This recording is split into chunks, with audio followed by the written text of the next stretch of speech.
A veces el heroísmo no grita, no se anuncia ni busca testigos. Susurra, firma y espera en silencio. Esta es una historia basada en hechos reales de la vida de José Arturo Castellanos, un hombre colocado en una encrucijada que ningún ser humano debería enfrentar.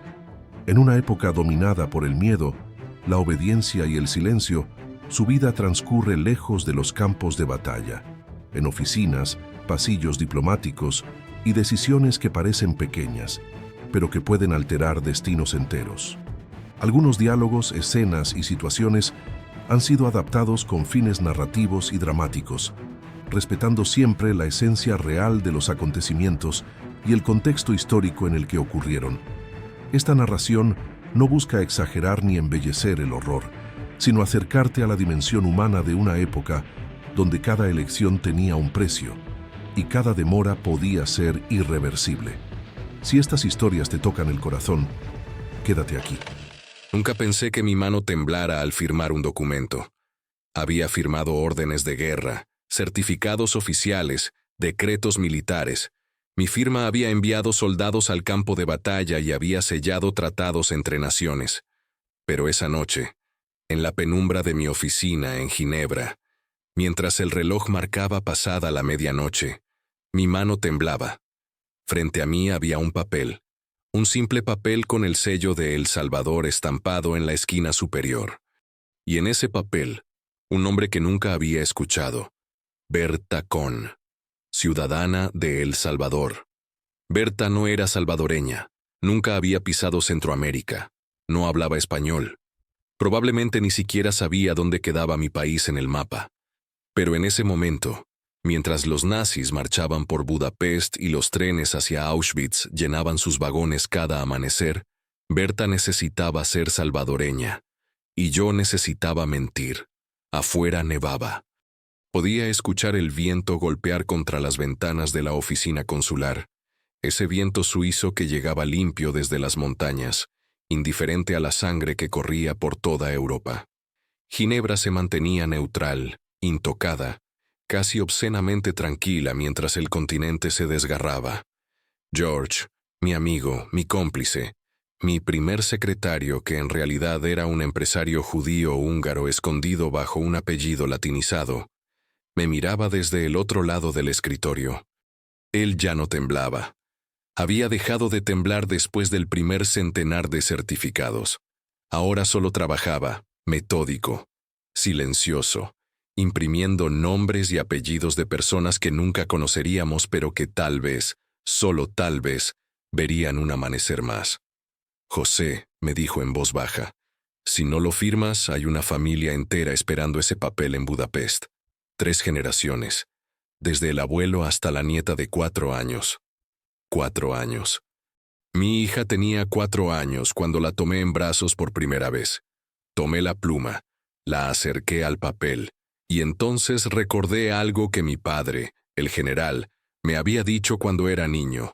Hijo, un soldado obedece órdenes, pero un hombre responde ante Dios. Mi gobierno me había ordenado no emitir visas, no ayudar, no intervenir, mantenerme neutral, como Suiza, como si la neutralidad fuera algo honorable cuando enfrente tuyo están quemando niños. Así que firmé.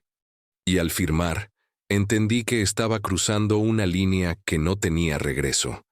Cada certificado era un acto de traición al gobierno que me pagaba, pero un acto de lealtad al único gobierno que importa cuando todo se derrumba, el de la conciencia. Esa noche firmé 20 certificados más, y en algún lugar de Europa, 20 familias amanecieron con una esperanza del tamaño de un papel timbrado. El olor a salchicha ahumada y cerveza todavía llenaba las calles de Hamburgo cuando llegué en el verano del 38. Era mi primer destino como cónsul en Alemania. Venía de Liverpool, donde había aprendido que los europeos tomaban el té con una solemnidad que nosotros los salvadoreños reservábamos para la misa dominical. Hamburgo me pareció distinto, más ruidoso, más industrial. Las chimeneas de las fábricas pintaban el cielo de gris, y el puerto siempre olía a pescado y a diésel. Me instalé en una oficina pequeña cerca del consulado, un tercer piso con ventanas que daban a una calle adoquinada. Desde ahí podía ver el movimiento constante. Vendedores ambulantes, tranvías repletos, mujeres con bolsas del mercado, niños corriendo detrás de una pelota. Era una ciudad viva, ruidosa, hambrienta de futuro. María, mi esposa suiza, me acompañaba. Ella se adaptaba mejor que yo. Hablaba alemán con fluidez y ya había hecho amistad con las vecinas. José, me decía mientras preparaba café por las mañanas, tienes que relajarte, esto no es el cuartel, aquí solo firmas papeles. Tenía razón, o eso creí. Los primeros meses fueron tranquilos. Mi trabajo consistía en atender a los pocos salvadoreños que pasaban por Hamburgo, comerciantes, estudiantes, algún marino perdido, y mantener relaciones cordiales con las autoridades alemanas. Firmaba documentos, asistía a cenas diplomáticas, sonreía en fotografías oficiales. El mundo diplomático era un teatro de cortesías y brindis vacíos. Pero algo estaba cambiando en las calles. Lo noté primero en las miradas. Los alemanes habían comenzado a mirar diferente a ciertas personas. No era algo que pudiera explicar fácilmente. Era sutil. Una tienda con las ventanas pintarrajeadas con insultos. Una familia caminando con prisa, mirando al suelo, como si la acera fuera más segura que los ojos de sus vecinos. Palabras susurradas que se callaban cuando yo pasaba. Un día, mientras caminaba hacia el consulado, vi una pancarta enorme colgada en la entrada de una tienda. Juden verboten, judíos prohibidos. Me detuve frente a ella. La tienda era una sastrería. Había visto al dueño varias veces, un hombre de unos 60 años que siempre saludaba con una sonrisa tímida. Ahora las puertas estaban cerradas, las ventanas cubiertas con tablones. Un hombre mayor barría la acera junto a la tienda clausurada. Me miró y se encogió de hombros. «Es la ley», dijo simplemente, como si explicara el clima. «¿Qué ley?», pregunté. Él dejó de barrer. «La nueva, señor. Los judíos ya no pueden tener negocios. Órdenes del Führer». Y siguió barriendo, como si hablar de esto fuera lo mismo que comentar sobre el precio del pan. Esa noche le pregunté a uno de mis colegas diplomáticos, un funcionario británico que llevaba años en Alemania. Nos reunimos en un café pequeño, lejos de oídos indiscretos. «¿Qué está pasando aquí?», le pregunté. Él encendió un cigarro y exhaló el humo con cansancio. Tenía ojeras profundas. «Castellanos, lo que está pasando es que este país se está volviendo loco, y lo peor es que nadie quiere verlo. Nosotros, los diplomáticos, escribimos reportes que nadie lee. Los alemanes miran hacia otro lado. Y los judíos... Bueno, los judíos intentan sobrevivir un día más. ¿Y nosotros qué hacemos? Nosotros observamos, informamos, y esperamos órdenes que nunca llegan». Apagó el cigarro con rabia. «Bienvenido a la diplomacia, coronel». No entendí sus palabras. No hasta esa noche. Fue en los primeros días de noviembre. El aire ya olía a invierno. Había salido temprano del consulado porque María quería que compráramos pan fresco antes de que cerraran las panaderías. Caminábamos por el barrio judío, un sector tranquilo, lleno de pequeños comercios y sinagogas con sus estrellas de David talladas en piedra, cuando escuchamos el primer grito. Luego otro, y otro. El sonido venía desde la calle principal. No eran gritos de celebración, eran gritos de terror. María me apretó el brazo. «José, vámonos». Pero no pude moverme, porque desde la esquina vi como un grupo de hombres con camisas pardas y brazaletes con la esvástica rompían las ventanas de una tienda. Los cristales estallaban contra el suelo con un sonido agudo, casi musical. Uno de ellos reía mientras golpeaba el vidrio con un bate de madera.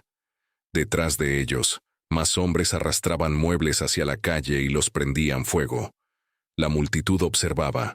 Algunos gritaban insultos. Otros solo miraban, inmóviles, como estatuas de sal. Y entonces vi al anciano. Lo sacaron de su casa a empujones. Era pequeño, encorvado, con barba blanca, y un sombrero negro que se le cayó cuando lo tiraron al suelo. Intentó levantarse. Sus manos temblaban mientras buscaba apoyo en el adoquín. Uno de los hombres con camisa parda lo empujó de nuevo con violencia. El anciano cayó. Esta vez no intentó levantarse. Se quedó ahí, en el suelo, con la respiración entrecortada, y me miró. «José, por favor». María tiraba de mi brazo llorando. «Tenemos que irnos». Pero mis pies no respondían, porque ese anciano me miraba directamente. Me miraba a mí, al extranjero en traje oscuro que estaba parado en la acera sin hacer nada. Y en sus ojos vi algo que nunca olvidaré. No era odio, no era súplica desesperada, era una pregunta. ¿Vas a ayudarme? No lo hice. Tomé a María de la mano y caminamos rápido hacia nuestro apartamento. Ella temblaba, yo también, aunque intentaba ocultarlo. Mis piernas se movían mecánicamente, pero mi mente seguía atrapada en esa esquina, en esos ojos, en esa pregunta sin respuesta. Esa noche, desde nuestra ventana del tercer piso, vimos el resplandor de los incendios. Podíamos escuchar los gritos que llegaban desde las calles, los vidrios rotos, las sirenas de bomberos que nunca apagaban nada. María lloraba en silencio, acurrucada en el sofá. Yo me quedé junto a la ventana, mirando el cielo naranja. No dormí. Y al amanecer, cuando finalmente me atreví a salir, las calles brillaban. Brillaban por los miles de fragmentos de vidrio que cubrían el suelo como escarcha mortal. De ahí el nombre que le dieron después, Kristallnacht, la noche de los cristales rotos. Pero no fueron solo cristales lo que se rompió esa noche. Caminé entre los escombros, sinagogas quemadas hasta los cimientos, con sus paredes todavía humeantes, tiendas saqueadas, con mercancía desperdigada por la calle, manchas oscuras en las aceras que preferí no mirar de cerca, y en cada esquina, grupos de personas, alemanes comunes, vecinos, gente que compraba en esas mismas tiendas el día anterior, miraban en silencio. Algunos con horror, otros con indiferencia. Algunos incluso sonreían. Nadie hizo nada. Yo tampoco. Volví al consulado con las manos metidas en los bolsillos, la cabeza gacha, el uniforme invisible de la cobardía. Cerré la puerta con llave. Me senté frente a mi escritorio y tomé una hoja en blanco. Mis manos temblaban tanto que apenas podía sostener la pluma. Escribí durante 2 horas. Le escribí al ministro de Relaciones Exteriores de El Salvador. Le describí lo que había visto. Le conté sobre las familias judías que ya tocaban mi puerta cada mañana pidiendo visas, suplicando una salida, una oportunidad de escapar antes de que fuera demasiado tarde. Le expliqué que estos no eran criminales ni enemigos del Estado. Eran comerciantes, médicos, maestros, niños, gente inocente atrapada en una locura que crecía como un incendio sin control. Le pedí permiso para emitir visas, para ayudar, para hacer algo más que observar. Excelentísimo señor ministro, escribí al final, no puedo quedarme de brazos cruzados mientras esto sucede frente a mis ojos. Solicito autorización urgente para extender ayuda humanitaria a quienes la necesiten. Respetuosamente, Coronel José Arturo Castellanos. Envié la carta esa misma tarde, y esperé. Las semanas pasaron lentas, densas, como caminar en lodo. Cada día llegaban más judíos al consulado. Tocaban la puerta con timidez, como disculpándose por existir, por atreverse a pedir ayuda. Me mostraban sus documentos. Me contaban sus historias en alemán entrecortado, con voces quebradas. Familias enteras que habían vivido en Alemania por generaciones y que ahora eran consideradas parásitos, enemigos, amenazas. Por favor, señor cónsul, me decía una madre joven con 2 niños pequeños aferrados a su falda. Solo necesitamos salir, a cualquier lugar. El Salvador si es posible, o a donde sea, por favor. Yo anotaba sus nombres en una lista que crecía cada día, y les decía que esperaran, que había enviado una solicitud, que pronto tendría respuesta. Mentiras piadosas que me ayudaban a dormir un poco mejor. Pero la respuesta no llegaba, hasta que un día de diciembre llegó. Un sobre oficial con el sello presidencial de El Salvador. Lo abrí con las manos temblorosas, imaginando la autorización, imaginando que finalmente podría ayudar, que podría mirar a esas familias a los ojos y decirles, sí, los voy a sacar de aquí. Leí la carta 2 veces, luego una tercera. Las palabras estaban ahí, claras, imposibles de malinterpretar, impresas en papel oficial con tinta negra. Estimado Coronel Castellanos, en respuesta a su solicitud del día 9 de noviembre, el Gobierno de la República de El Salvador ha determinado que no se concederá autorización para emitir visas a ciudadanos extranjeros en situación de riesgo. Mantenga estricta neutralidad en asuntos internos de Alemania. Esto es una orden directa. No intervenga. Firmado por el ministro de Relaciones Exteriores. Sellado, oficial, inapelable. Dejé la carta sobre el escritorio y me quedé mirándola como si las palabras fueran a cambiar por sí solas. Afuera, en la sala de espera, había 3 familias judías esperando mi respuesta. Podía escuchar a los niños jugando con un trenecito de madera que María les había prestado para entretenerlos mientras esperaban. Risas inocentes que contrastaban con el silencio mortal de esa orden. Me levanté, caminé hacia la ventana. Abajo en la calle la vida continuaba. Gente comprando pan, tranvías pasando, un vendedor de periódicos gritando titulares sobre la grandeza del Tercer Reich. Y yo tenía una orden directa de mi gobierno. No intervenga. Guardé la carta en el cajón de mi escritorio, justo debajo de los certificados consulares en blanco que nunca usaría. Cerré el cajón, respiré hondo. Y entonces me pregunté algo que me perseguiría durante años, algo que me quitaría el sueño en las noches frías de Hamburgo. ¿A quién le debo lealtad? ¿Al gobierno que me paga y me ordena mirar hacia otro lado? ¿O al anciano que me miró suplicando ayuda mientras yacía en el suelo? Esa noche no tuve respuesta, pero sabía que pronto tendría que elegir.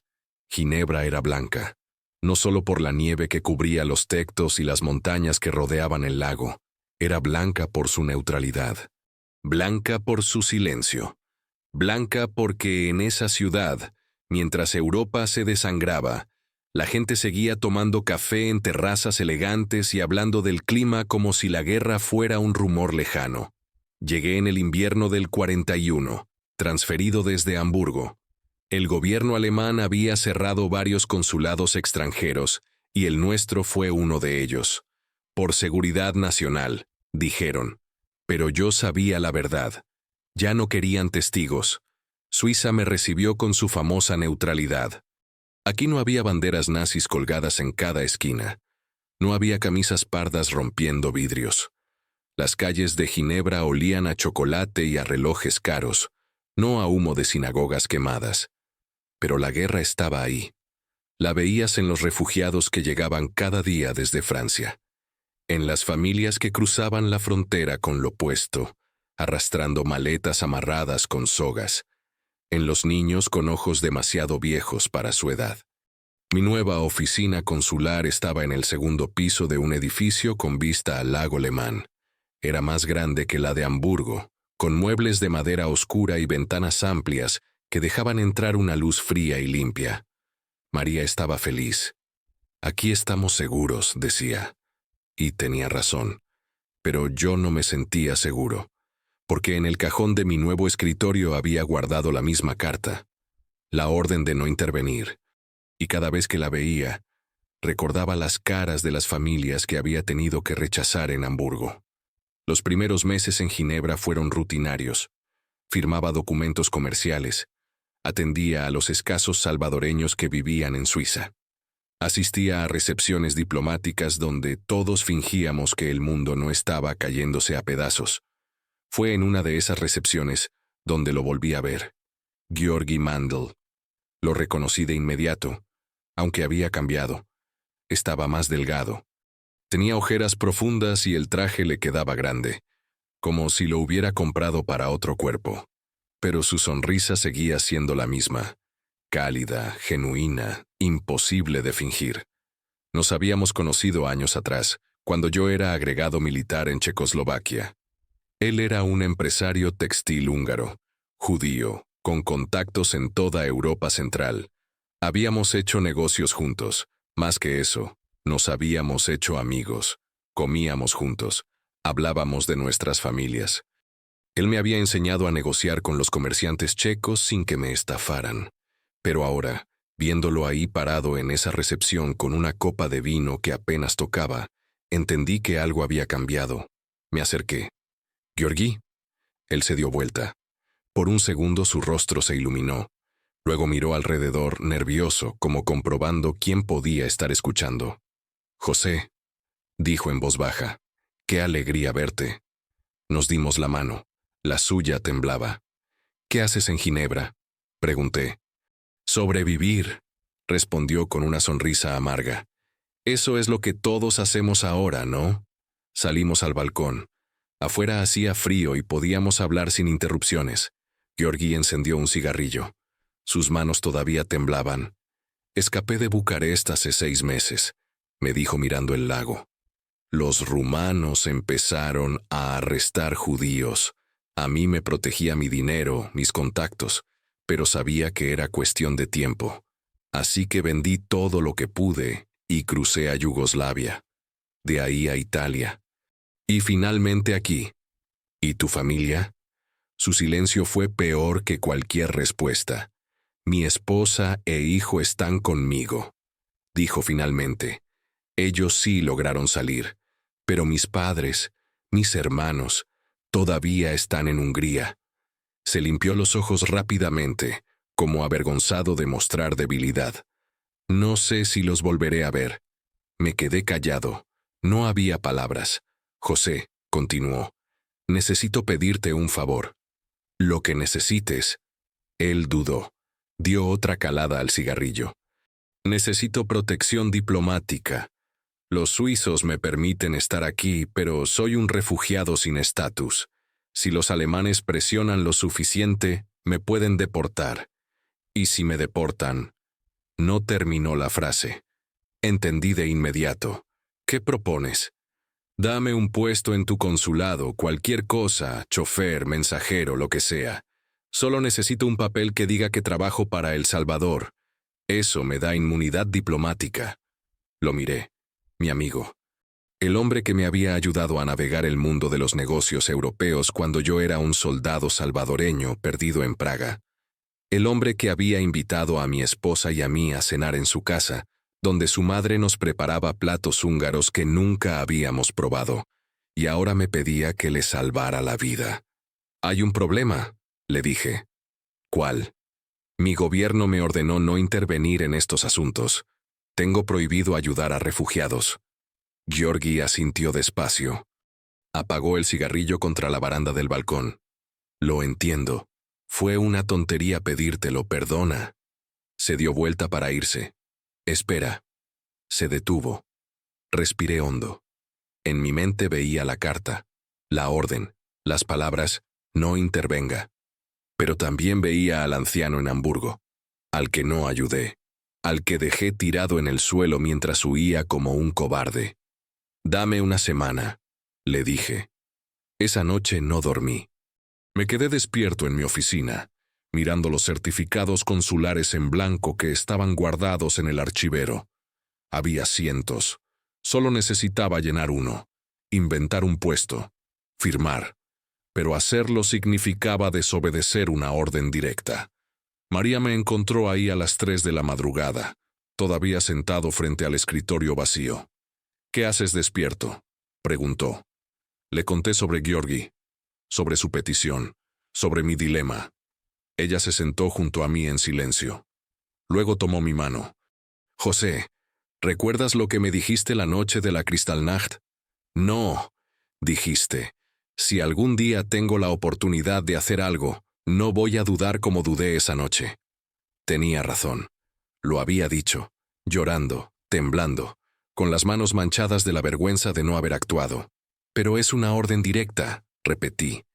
Una orden de hombres que están a miles de kilómetros de aquí, que no vieron lo que tú viste, que no conocen a Georgi. Ella apretó mi mano. ¿Qué vale más, José? ¿La orden de un político en San Salvador o la vida de tu amigo? Me quedé mirándola y supe la respuesta. A la mañana siguiente llamé a Georgi a mi oficina. Llegó nervioso, con un traje que intentaba parecer elegante pero que estaba gastado en los codos. Se sentó frente a mí con las manos entrelazadas esperando. Saqué uno de los certificados en blanco.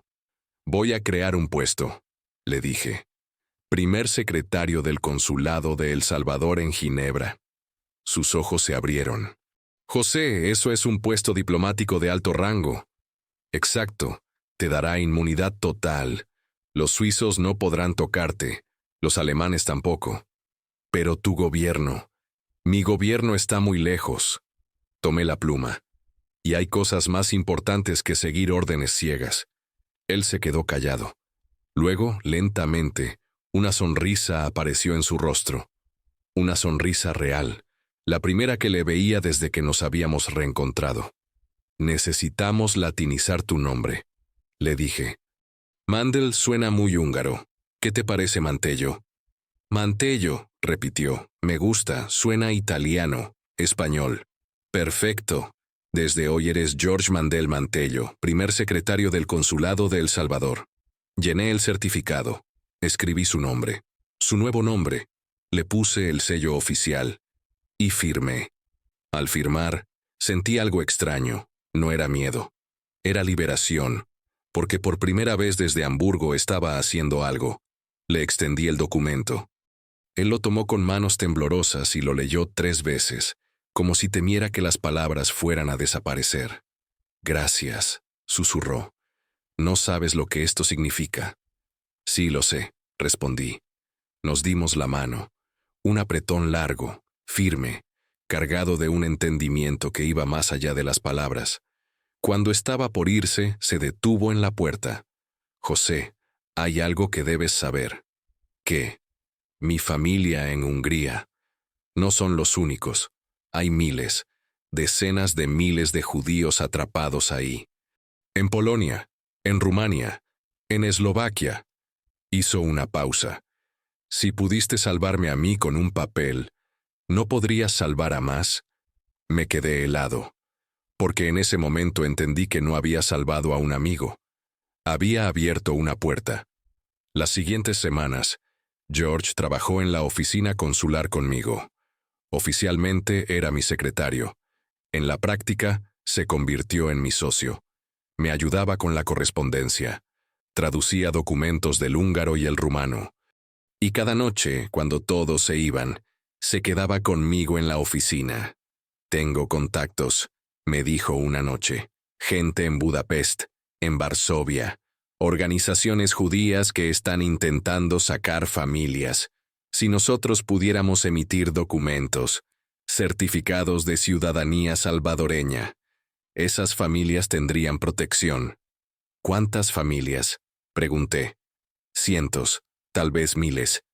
Guardé silencio, porque sabía lo que estaba proponiendo. No era ayudar a un amigo. Era montar una operación clandestina de falsificación de documentos. Era traicionar directamente las órdenes de mi gobierno. Era arriesgar mi carrera, mi libertad, posiblemente mi vida. ¿Cómo funcionaría? Pregunté finalmente. George se inclinó hacia adelante. Sus ojos brillaban con una mezcla de esperanza y desesperación. Creas certificados de ciudadanía. Yo tengo contactos que pueden hacerlos llegar a través de valijas diplomáticas. Los enviamos a Budapest, a Varsovia, a donde haga falta. Esas familias usan los certificados como protección. Los alemanes respetan documentos oficiales. Si alguien tiene ciudadanía de un país neutral, El Salvador no es neutral, interrumpí. Estamos del lado de los aliados. Pero los alemanes no lo saben, o les da igual. Un documento oficial es un documento oficial. Tomé aire. En mi cabeza escuchaba la voz de mi padre. Un soldado obedece órdenes. Pero también escuchaba otra voz, la del anciano en Hamburgo, la de las familias en mi sala de espera, la de los niños jugando con el trenecito de madera. ¿Vas a ayudarme? Me levanté, caminé hacia el archivero, saqué un certificado en blanco. ¿Cómo se llama la primera familia?, pregunté. George abrió una libreta que siempre cargaba. Pasó las páginas con manos nerviosas. Familia Rosenberg, 5 personas. Budapest. Tomé la pluma. Escribí el nombre, puse el sello, firmé. Le extendí el certificado a George. Él lo tomó como si fuera oro, como si fuera exactamente lo que era, una oportunidad de vivir. Esto salvará vidas, dijo. O nos meterá en una prisión, respondí. Puede ser. Nos quedamos mirando el certificado. El primer certificado falso de ciudadanía salvadoreña. Una mentira escrita en papel oficial. Una mentira que tal vez salvaría a 5 personas. ¿Estás seguro de esto?, preguntó George. Pensé en el anciano, en la orden de no intervenir, en las noches sin dormir, en todas las veces que había dicho no cuando debí decir sí. Sí, respondí. Estoy seguro. George sonrió. Una sonrisa cansada pero real. Entonces empecemos. Y esa noche en la oficina vacía del consulado, con solo la luz del escritorio iluminando nuestras caras, imprimimos 5 certificados más. 6 familias, 30 personas. Era solo el comienzo. Pero no lo sabíamos todavía. No sabíamos que esos papeles se multiplicarían, que se convertirían en miles, que salvarían decenas de miles de vidas. Solo sabíamos que, por primera vez desde Hamburgo, estábamos haciendo algo. Y eso era suficiente. La oficina consular se convirtió en una fábrica nocturna. De día funcionaba como cualquier consulado. Atendíamos comerciantes, procesábamos documentos legítimos, sonreíamos a los funcionarios suizos que venían a supervisar trámites rutinarios. Todo normal, todo legal, pero cuando el reloj marcaba las 7 de la noche y el último empleado se iba, la verdadera operación comenzaba. George llegaba puntual, siempre con la misma libreta gastada donde anotaba nombres, direcciones, contactos. Se sentaba frente a mi escritorio y abríamos el archivero donde guardábamos los certificados en blanco, escondidos detrás de carpetas de informes comerciales que nadie leía. Familia Weiss, 4 personas. Varsovia, decía. Yo escribía. Familia Klein, 3 personas. Budapest. Yo sellaba. Familia Stein, 6 personas. Cluj, Rumania. Yo firmaba. Los primeros días me temblaba la mano cada vez que ponía mi firma. Cada certificado falso era un acto de traición que podía costarme la carrera, la libertad, tal vez la vida. Pero después de la primera semana, el temblor desapareció. No porque dejara de tener miedo, sino porque el miedo se convirtió en parte del trabajo, como el cansancio o el dolor de espalda de estar sentado horas. George había organizado toda una red. Tenía contactos en organizaciones judías de rescate, en oficinas consulares de otros países, en la Cruz Roja Internacional. Gente que movía información, que transportaba documentos, que conocía a familias desesperadas en Budapest o en los guetos de Polonia. Cada certificado puede salvar a una familia completa, me explicó una noche, mientras yo firmaba el número 112. Los alemanes revisan documentos. Si ven que alguien tiene ciudadanía de un país extranjero, aunque sea falsa, dudan. Y esa duda puede ser la diferencia entre vivir y morir. ¿Y si descubren que son falsos? Algunos lo descubrirán, pero muchos no. Los nazis son burócratas. Les importan los sellos, las firmas, los papeles oficiales. Si un documento parece legítimo, muchos simplemente lo aceptan. Trabajábamos en silencio. Él dictaba nombres. Yo los escribía con letra clara, cuidadosa, como si estuviera copiando textos sagrados. Cada apellido era una familia. Cada familia, un mundo entero de vidas, memorias, sueños. Apellidos que nunca podría pronunciar correctamente. Rosenberg, Katz, Friedman, Horowitz, Goldstein. Todos se convertían en salvadoreños. Una noche, mientras sellábamos el certificado número 243, George se detuvo. ¿Sabes qué es lo más irónico de todo esto?, preguntó. ¿Qué? Que El Salvador probablemente ni siquiera sabe que tiene miles de nuevos ciudadanos. Se rió. Una risa amarga, cansada. Estamos convirtiendo judíos húngaros en centroamericanos y nadie en San Salvador tiene idea. Mejor así, respondí. Si lo supieran, me ordenarían parar. ¿Y lo harías? Lo miré.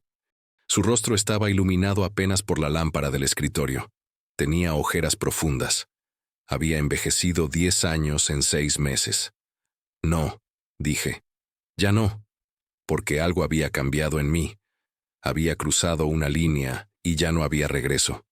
Cada certificado que firmaba era un paso más lejos de la obediencia ciega y un paso más cerca de algo que no sabía cómo nombrar. ¿Rebeldía? ¿Justicia? ¿Simplemente hacer lo correcto? No lo sabía. Solo sabía que no podía parar. María descubrió lo que estábamos haciendo en una noche de marzo. Yo había llegado tarde a casa, como siempre. Eran casi las 2 de la madrugada y pensé que estaría dormida. Pero cuando abrí la puerta, la encontré sentada en la sala, con todas las luces encendidas. ¿Estás bien?, pregunté. Deberías preguntarte eso tú mismo, respondió. Me senté frente a ella. Tenía los ojos rojos. Había estado llorando. Te vi, dijo. ¿Dónde? Desde la calle. Pasé frente al consulado de regreso de casa de los Müller. Vi luz en tu oficina, y los vi a ti y a George trabajando. Guardé silencio. ¿Qué están haciendo, José? Podría haberle mentido. Inventar algo sobre documentos comerciales urgentes, pero estaba cansado de mentir, y ella merecía la verdad. Le conté todo, los certificados falsos, las familias en Budapest, la red de contactos, los cientos de documentos que ya habíamos enviado, el riesgo. Ella escuchó en silencio. Cuando terminé se quedó mirándome con una expresión que no pude descifrar. ¿Sabes lo que podría pasarte si te descubren?, preguntó finalmente. Sí. ¿Sabes lo que nos podría pasar a mí y a los niños? Sí. ¿Y aún así lo sigues haciendo? Sí. Ella cerró los ojos, respiró hondo. Esperé que gritara, que me dijera que estaba loco, que me exigiera parar antes de que fuera demasiado tarde. Pero cuando abrió los ojos, vi algo diferente. Determinación. Entonces necesitas ayuda, dijo. ¿Qué? 2 personas trabajando de noche van a llamar la atención. Pero si yo estoy ahí, parecerá que simplemente estás trabajando tarde con tu esposa ayudándote con la correspondencia. Se levantó. Sé mecanografía. Puedo ayudarles a llenar los certificados más rápido. Me quedé sin palabras. María, no tienes que... Sí tengo que hacerlo. Se acercó y tomó mi mano. Porque si tú vas a arriesgar tu vida haciendo esto, entonces voy a estar ahí contigo. Somos un equipo, José. En lo bueno y en lo peligroso. Esa noche lloré. No de miedo, de gratitud. Porque no estaba solo. Con María ayudando, la producción se triplicó. Ella era más rápida que yo llenando formularios. Tenía letra perfecta, clara, sin errores. George dictaba. María escribía. Yo sellaba y firmaba. Una línea de producción de esperanza. Algunos días hacíamos 20 certificados, otros 50. El récord fue 83 en una sola noche. Trabajamos hasta que amaneció, con los dedos adoloridos y la vista borrosa, pero con 83 familias más que tendrían una oportunidad. George se encargaba de hacerlos llegar. Tenía contactos en la delegación suiza en Budapest, en oficinas de la Cruz Roja, en redes clandestinas que movían documentos a través de fronteras cerradas. Nunca preguntaba cómo lo hacía, solo confiaba en que funcionara. Pero la duda me carcomía, porque enviábamos esos certificados al vacío. No sabíamos si llegaban, no sabíamos si servían de algo. Podían estar siendo quemados en alguna oficina nazi, o ignorados, o peor, usados como evidencia para arrestar a las familias que intentaban usarlos. Trabajábamos en la oscuridad, literalmente y figuradamente, sin saber si lo que hacíamos tenía algún impacto real. Hasta aquella mañana de mayo. Estaba en mi oficina revisando correspondencia oficial cuando escuché golpes urgentes en la puerta. George entró casi corriendo. Tenía el rostro desencajado, los ojos brillantes, la respiración agitada. ¿Qué pasó?, pregunté, levantándome de inmediato. «Hay alguien que quiere verte». «¿Quién?» «Ben». Lo seguí hasta la sala de espera. Ahí, sentado en una de las sillas, había un hombre de unos 30 años. Estaba delgado. Demasiado delgado. El traje le quedaba enorme y tenía costras en las manos, como si hubiera trabajado con las manos en condiciones brutales. Pero lo que más me impactó fueron sus ojos. Eran los ojos de alguien que había visto el infierno. Se levantó cuando me vio. Tembló ligeramente, como si estuviera enfermo o congelado por dentro. «¿Usted es el cónsul Castellanos?», preguntó en alemán con acento húngaro. «Sí». Metió la mano en su bolsillo y sacó un papel doblado. Lo abrió con cuidado, como si fuera sagrado. Era uno de nuestros certificados. Estaba manchado, arrugado, gastado de tanto haberlo doblado y desdoblado. «Familia Kovács, Budapest», leyó. 5 personas.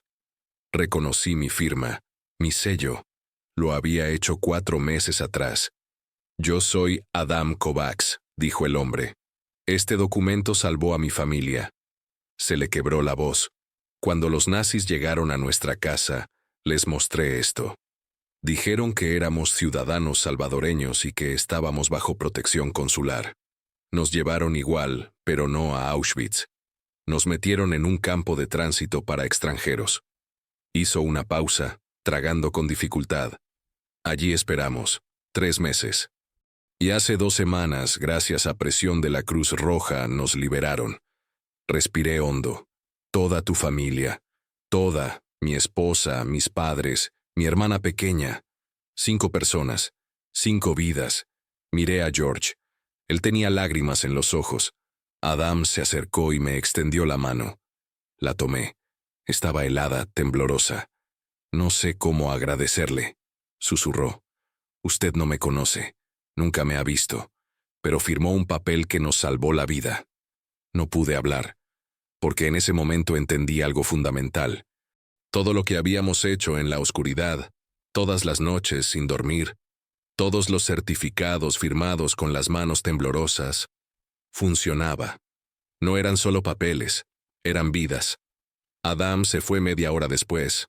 Le dimos comida, café, un poco de dinero para que pudiera establecerse en Ginebra mientras conseguía trabajo.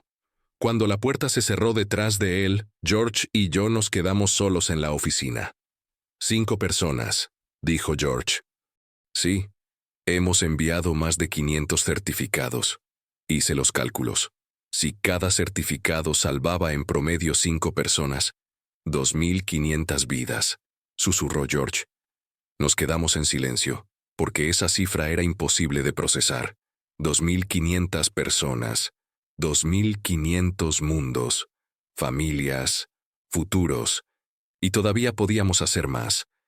Necesitamos acelerar la producción, dije. George asintió.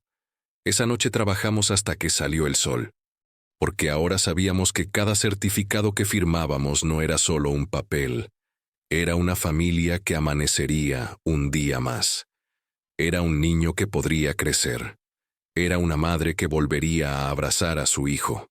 Y aunque el mundo entero estuviera en llamas, aunque Europa se desangrara, aunque los trenes siguieran rumbo a Auschwitz, en nuestra pequeña oficina de Ginebra, con una impresora vieja y certificados en blanco, estábamos construyendo algo más poderoso que cualquier ejército. Esperanza.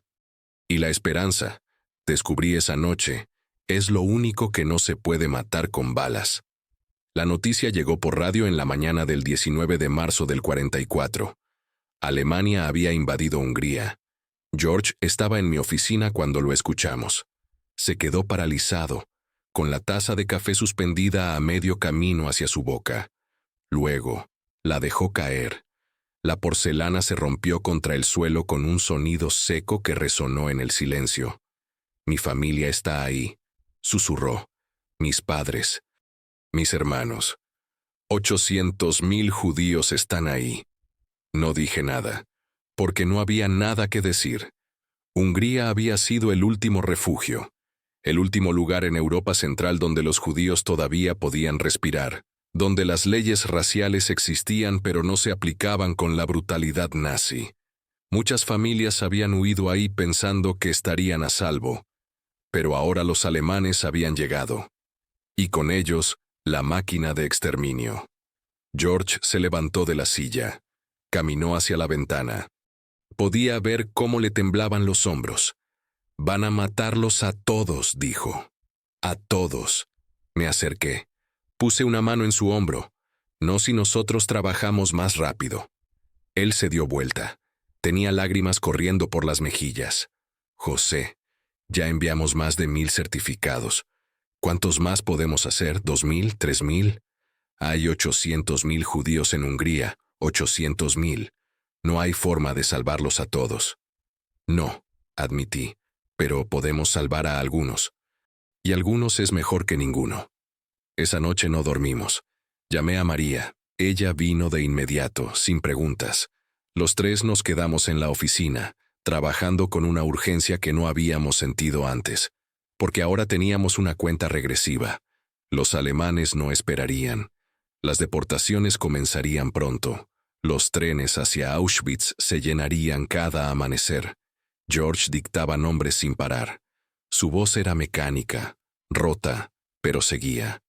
María escribía con manos que se movían tan rápido que parecían borrosas. Yo sellaba y firmaba, una y otra vez, hasta que los dedos me dolían. 50 certificados esa noche, 72 la siguiente, 94 la otra. Perdimos la cuenta, pero George seguía trayendo más nombres, más contactos, más familias desesperadas que habían escuchado rumores sobre un consulado salvadoreño en Ginebra que emitía documentos de protección. «La palabra se está corriendo», me dijo una madrugada mientras yo firmaba el certificado número 1800. «Hay organizaciones judías en Budapest que están pidiendo más. Dicen que los certificados están funcionando, que algunas familias han sido liberadas de campos de tránsito, que otras han evitado deportaciones. ¿Cuántos más necesitan?» «Todos los que puedas hacer». Miré la pila de certificados en blanco que quedaban en el archivero. No eran suficientes. Fue entonces cuando recibí la carta. Llegó por correo diplomático desde San Salvador, un sobre oficial con el sello presidencial.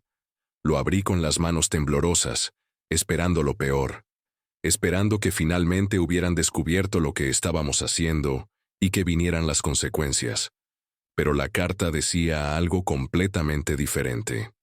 «Estimado coronel Castellanos, el gobierno de la República de El Salvador, bajo la nueva administración del presidente Salvador Castañeda Castro, ha decidido modificar su política exterior en relación con la crisis humanitaria en Europa. A partir de esta fecha, usted tiene autorización para emitir certificados de ciudadanía salvadoreña a refugiados en situación de riesgo. Esta medida es parte del compromiso de nuestro país con la causa de los aliados y los valores humanitarios que defendemos. Proceda según su criterio». Leí la carta 3 veces, luego una cuarta. No podía creerlo.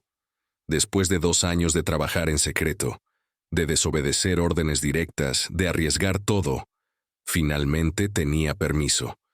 Le mostré la carta a George. Él la leyó con los ojos cada vez más abiertos. «José», dijo lentamente, «esto significa que podemos hacerlo oficialmente, sin escondernos, sin trabajar solo de noche. Podemos aumentar la producción. Podemos contratar ayuda, comprar más papel, trabajar durante el día». Nos miramos, y por primera vez en meses sonreímos. La operación creció exponencialmente. Contraté a 2 secretarias suizas que trabajaban para la Cruz Roja. No les dije exactamente qué estábamos haciendo, solo que era ayuda humanitaria autorizada por mi gobierno. Ellas hacían preguntas, pero cuando vieron los rostros de las familias que venían a agradecer, dejaron de preguntar y simplemente trabajaron. George estableció contacto directo con el cónsul suizo en Budapest, Karl Lutz. Era un hombre extraordinario, un diplomático que había convertido su oficina en un refugio para judíos.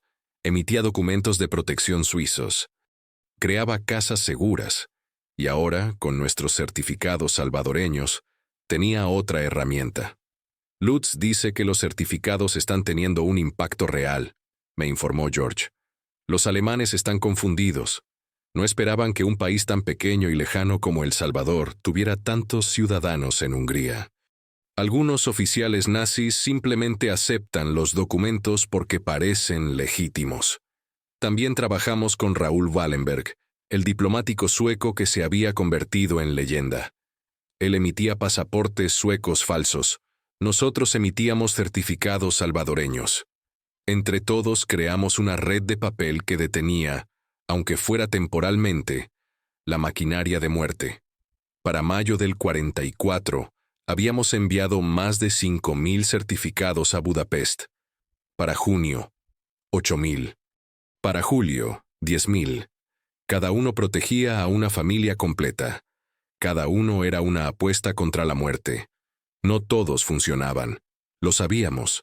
Algunos oficiales nazis ignoraban los documentos. Otros los quemaban frente a las familias que los mostraban. Pero suficientes funcionaban como para hacer la diferencia. George recibía cartas de Budapest, testimonios de sobrevivientes, historias de familias que habían sido detenidas en la estación de tren rumbo a Auschwitz, que habían mostrado sus certificados salvadoreños y que habían sido enviadas en cambio a campos de tránsito, donde al menos tenían una oportunidad. Una de esas cartas la guardo todavía en mi memoria. Gracias al certificado que nos enviaron, mi familia fue trasladada a una casa de protección en Budapest. No sabemos qué pasará mañana, pero hoy estamos vivos, y eso es suficiente. Hoy estamos vivos. Esa frase se convirtió en nuestro mantra, pero el trabajo tenía un costo. George adelgazó 20 kilos en 3 meses. Tenía ojeras permanentes y había comenzado a toser, una tos seca que no se iba. María intentaba que comiera, que descansara, pero él se negaba. No puedo descansar mientras hay nombres en la lista, decía. Y la lista nunca terminaba. Cada día llegaban más contactos, más organizaciones, más familias desesperadas que habían escuchado sobre los certificados salvadoreños. Yo tampoco dormía bien. Las pesadillas habían comenzado. Soñaba con trenes, con chimeneas, con montañas de certificados que se quemaban mientras yo intentaba salvarlos. Una noche, María me encontró sentado en la cama, temblando, con la camisa empapada de sudor. ¿Qué soñaste?, preguntó. Que llegaba tarde, que firmaba los certificados pero los trenes ya habían partido, que todas las familias... No pude terminar. Ella me abrazó en silencio. «Estás haciendo todo lo que puedes», susurró. «Nadie puede pedirte más». Pero yo sí me lo pedía, porque cada certificado que no firmaba a tiempo era una familia que tal vez no sobreviviría. En octubre del 44, los alemanes comenzaron a perder la guerra. Las noticias de los aliados avanzando desde el oeste y los soviéticos desde el este llenaban las radios. Hitler estaba desesperado, y en su desesperación aceleró las deportaciones. Querían matar a todos los judíos que quedaban antes de que llegara el fin. George recibió un telegrama urgente de Budapest, lo leyó y palideció. Están evacuando los campos de tránsito. Van a deportar a todos, incluso a los que tienen documentos de protección. ¿Cuándo? Ahora, esta semana. Me levanté de inmediato. ¿Qué podemos hacer? Karl Lutz está intentando negociar con los nazis. Raúl Wallenberg también. Pero necesitan presión internacional. Necesitan que más países protesten. Tomé el teléfono. Llamé a todos los contactos diplomáticos que tenía en Ginebra. A la Cruz Roja. A las delegaciones de países neutrales. Les pedí que presionaran. Que enviaran telegramas. Que hicieran ruido. Y funcionó. No sé si fue por nuestros esfuerzos o por la combinación de muchos factores, pero las deportaciones masivas se detuvieron temporalmente. Algunas familias fueron liberadas, otras trasladadas a casas de protección. No salvamos a todos, pero salvamos a algunos. Y en medio del infierno, algunos era un milagro. Cuando las noticias de la liberación de Budapest llegaron en febrero del 45, George lloró durante horas. Sus padres habían muerto en Auschwitz, uno de sus hermanos también, pero el otro hermano sobrevivió, y 3 primos, y docenas de amigos. Sobrevivieron gracias a certificados salvadoreños que les dieron el tiempo suficiente para que llegaran los soviéticos. No los salvamos a todos, me dijo George esa noche, con los ojos rojos e hinchados. No, admití, pero salvamos a muchos. ¿Cuántos? Hicimos los cálculos. Más de 13,000 certificados enviados. Cada uno protegía en promedio a 3 o 4 personas. Entre 40,000 y 50,000 vidas. Tal vez más, tal vez menos. Nunca lo sabríamos con exactitud. Pero George tomó mi mano y la apretó con fuerza. Gracias, susurró, por desobedecer órdenes, por arriesgarte, por no mirar hacia otro lado. Gracias a ti, respondí, por convencerme de que un papel puede salvar vidas. Nos quedamos ahí, 2 amigos agotados, rotos, pero vivos. Afuera, Europa comenzaba a despertar del infierno, y nosotros, en nuestra pequeña oficina de Ginebra, habíamos hecho nuestra parte. Una firma a la vez. La guerra terminó en mayo del 45. Las celebraciones llenaron las calles de Ginebra. Banderas, músicos, gente bailando y llorando de alegría. Europa había sobrevivido.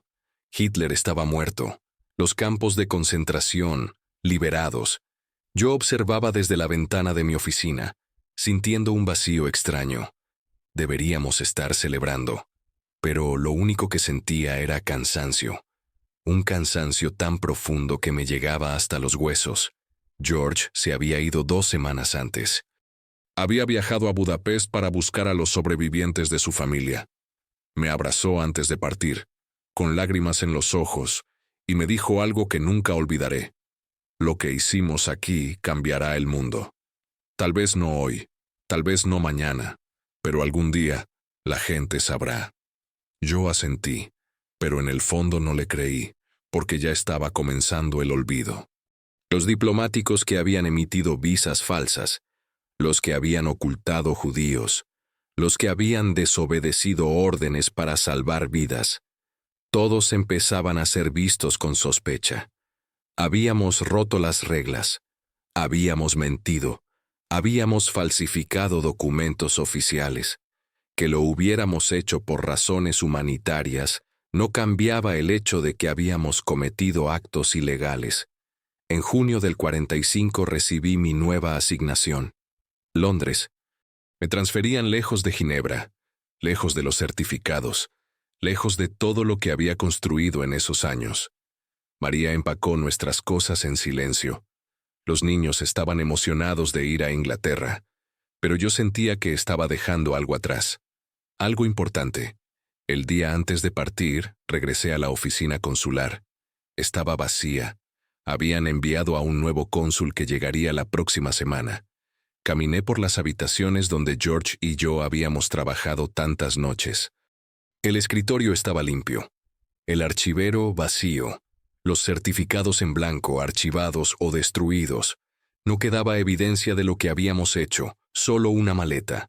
George me la había dejado antes de irse. Guárdala, me dijo. Algún día alguien va a querer saber qué pasó aquí. Dentro había copias de todos los certificados que habíamos emitido. Miles de nombres, miles de familias.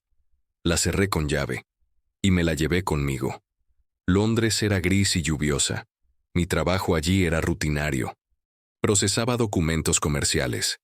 Atendía a salvadoreños que vivían en Inglaterra. Asistía a recepciones aburridas donde todos fingíamos que la guerra no había dejado cicatrices. Nadie preguntaba sobre Ginebra. Nadie quería saber. María intentaba mantener la normalidad. Los niños iban a la escuela. Hacíamos paseos dominicales por Hyde Park. Cenábamos con otros diplomáticos latinoamericanos. Pero yo me sentía vacío. Porque durante 3 años había tenido un propósito. Había salvado vidas. Había hecho algo que importaba. Y ahora solo firmaba papeles sin significado. Me jubilé en 1972, a los 79 años. Regresé a El Salvador con María. Compramos una casa pequeña en San Salvador. Intentamos vivir tranquilos, disfrutando de la familia, de los nietos que venían a visitarnos los domingos. Pero El Salvador había cambiado. O tal vez yo había cambiado. El país estaba al borde de una guerra civil. Había protestas, violencia, desapariciones. Y yo, que había visto lo que el odio podía hacer en Europa, veía las mismas señales aquí. Intenté hablar sobre lo que había aprendido, sobre la importancia de no mirar hacia otro lado, sobre el peligro de obedecer órdenes ciegas, pero nadie escuchaba, porque nadie sabía quién era yo. Para la mayoría de los salvadoreños, José Arturo Castellanos era solo un ex coronel jubilado, un diplomático retirado que había pasado décadas en Europa haciendo algo. Nadie sabía sobre los certificados. Nadie sabía sobre las 40,000 vidas. Y yo nunca lo mencioné, porque cuando intenté hablar de ello una vez, en una cena familiar, mi propio hijo me miró con escepticismo. Papá, ¿40,000 judíos? Eso suena exagerado. Es cierto, insistí. ¿Tienes pruebas? La maleta estaba en el sótano, pero de repente me sentí cansado de justificarme. No, mentí. Tal vez recuerdo mal. Y nunca volví a hablar del tema. El dinero se acabó. Mi pensión de jubilación era pequeña. María y yo vivíamos con lo mínimo. Vendimos algunas cosas. Pedimos ayuda a los hijos. Fue humillante. Pasar de ser cónsul general en Ginebra a ser un anciano pobre en San Salvador que apenas podía pagar la electricidad. Pero lo peor no era la pobreza, era el olvido. En 1972, un escritor estadounidense llamado León Uris vino a El Salvador. Había escuchado rumores sobre un diplomático salvadoreño que había salvado judíos durante la guerra. Me encontró. Vino a mi casa, se sentó en mi sala, que olía a humedad porque no podíamos pagar las reparaciones del techo que goteaba. Coronel Castellanos, me dijo, quiero escribir su historia. Le conté todo. Los certificados, George, Budapest, las noches sin dormir, las familias salvadas. Él tomó notas con ojos brillantes. Esto es increíble, dijo. El mundo tiene que saber. El mundo no quiere saber, respondí. La guerra terminó hace décadas. A nadie le importa. Le importará, insistió, pero el libro nunca llegó. Los años pasaron y nunca recibí noticias suyas. La historia quedó sin contar. Y con ella, mi última esperanza de que alguien supiera la verdad mientras yo todavía respiraba. En 1976, Radio Nacional de El Salvador me pidió una entrevista. Era un programa pequeño sobre veteranos de guerra. Acepté porque estaba aburrido y porque pensé que tal vez, solo tal vez, alguien escucharía. El periodista era joven. Tenía un grabador viejo que hacía ruidos extraños. Coronel, ¿qué hizo usted durante la Segunda Guerra Mundial? Y se lo conté. Todo. Los certificados, las familias, George, Budapest. Él escuchaba con cara de confusión. ¿Y el gobierno salvadoreño sabe de esto? Ahora sí. En el 44 me autorizaron. ¿Tiene pruebas? De nuevo esa pregunta. Sí. ¿Dónde? En una maleta, en mi sótano. Él no pidió verla. La entrevista se transmitió una semana después, a las 11 de la noche, cuando nadie escuchaba radio. Recibí 2 llamadas. Una de un vecino que me dijo que me había escuchado y que sonaba interesante. Otra de alguien que pensó que era ficción. Y eso fue todo. El país estaba al borde de una guerra civil. A nadie le importaba lo que un anciano de 83 años había hecho en Europa 40 años atrás. Los dolores en el pecho comenzaron esa mañana de junio. Era el 18. Un día normal. María preparaba café en la cocina. Yo leía el periódico, intentando entender las noticias sobre la situación política del país, y entonces sentí como si alguien me apretara el pecho con una mano gigante. «María», llamé. Ella vino corriendo. Vio mi cara y supo de inmediato. Los hijos llegaron. El doctor también. Hubo voces, movimiento. Alguien me tomó la mano.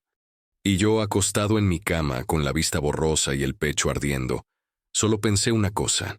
Espero que haya servido de algo. Cerré los ojos, y todo se volvió silencio. José Arturo Castellanos murió creyendo que su historia había muerto con él. Se equivocaba, porque hay acciones que no pueden ser enterradas. Hay decisiones que trascienden el tiempo, y hay hombres cuya firma vale más que monumentos de mármol. Castellanos nunca quiso ser héroe. De hecho, rechazó esa palabra cada vez que alguien intentó usarla. Solo hice lo que cualquier persona decente habría hecho, decía. Pero se equivocaba en eso también. Porque cuando le ordenaron no intervenir, él intervino. Cuando le prohibieron ayudar, él ayudó. Cuando el mundo miraba hacia otro lado, él miró de frente. Y esa diferencia, entre obedecer y elegir, entre el silencio y la acción, es la línea que separa a los testigos de los héroes. Hoy en Jerusalén, su nombre está grabado en el jardín de los justos entre las naciones. Está junto a Oskar Schindler, junto a Raúl Wallenberg, junto a los pocos que decidieron que la humanidad importaba más que las órdenes. En San Salvador, una avenida lleva su nombre. Pocos de los que caminan por ella saben quién fue. Pero eso no importa, porque en algún lugar del mundo hay miles de personas, hijos, nietos, bisnietos de aquellos que salvó, que llevan su legado en la sangre. Existen porque Él desobedeció. Respiran porque Él firmó. Viven porque Él eligió la tinta sobre el miedo. La historia de Castellanos nos enseña algo fundamental, que no hace falta ser poderoso para cambiar el mundo. Solo hace falta ser valiente. Valiente para decir no cuando todos dicen sí. Valiente para actuar cuando todos se paralizan. Valiente para creer que un papel, una firma, una decisión pequeña puede salvar un mundo entero.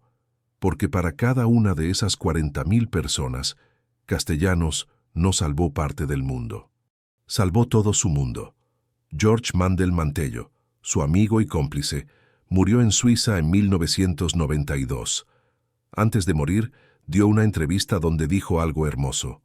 José me salvó primero a mí, y luego juntos salvamos a miles.